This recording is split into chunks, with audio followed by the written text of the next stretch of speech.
Alright guys, what's up? Under the car, taking off our crappy stock stuff, replacing it with some nice stuff. So, alright. I guess first what we're gonna do is take sway bar off. We got one bolt up here, one bolt down there. Same thing on the other side. And then we got these end links over here that are probably rusted and they're gonna be a pain to get off. I might have to cut them off. I don't know, hopefully they come off. So we'll probably take sway bar off first, and then we'll probably take the lower control arms off. We got 3 bolts down here and one big bolt right there, and then same thing on the other side. So let's go ahead and get the sway bar off, and then let's see what we're gonna do next. All right, so got the sway bar off, got the end links out after catching complete hell. Getting the sway bar end links off. We might have to get some new ones, who knows. But now we go ahead and take our lower control arm bolts out. We need this right here, and let me see here. Yeah, I think we need a special bolt. Let's see, I don't know if you guys can see that. This is like a star bolt or something. It fits these bolts. Ugh.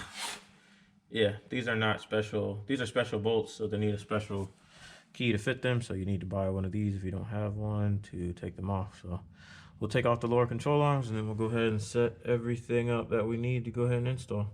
All right. So now we got to put on the shiny stuff. Like, here's a comparison. That's stock one. That's the cool one. Same thing over here. This is big sway bar. This is tiny factory sway bar. So let's go ahead and throw our stuff in. Let's see how it looks once it looks all clean. All right, so we got our lower control arms out of the way. Now we're gonna install our cool stuff. And this is the bolt. It's a longer bolt. You push this through this hole right here. Then you put this spacer on the back side between this, so it spaces out a little bit because you don't want it 100% up against it. So, all right, let's go ahead and get this progress brace on. All right, so we hung our bolts up there.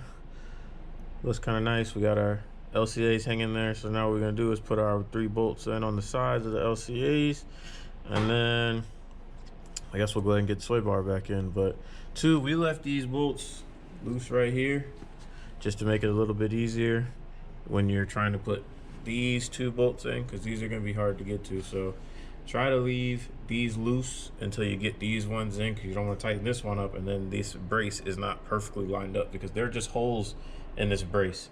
So if you tighten it up too much and it's off a little bit, it's not gonna, the sway bar is not going to go in. So leave it a little loose, but you know, still in there a little bit, and then go ahead and get everything in. So looking good already, but let's go ahead and get the LCAs bolted up. Got the LCAs in. Those are looking good. Now, the only thing we got to do left is bolt up the sway bar. So we'll go ahead and get the sway bar up there. And the sway bar just goes in the last 2 holes. Once you line the holes up, then you tighten those up. So figure out how you can get it in there and then tighten it up. You should be good to go. But it looks good so far. I like the look. So all right, let's keep rolling. All right, guys, we got the bar in now. Looks good. Sway bar's in, end links good. Only thing we need now is put tires on, put it back on the ground. So there ain't really much else to do, but I don't know. I like it. Looks good. Better than simple upgrade. A little bit of handling mods. So, all right, guys, next video. Who knows what's going on? I don't know. We'll figure it out. All right, later.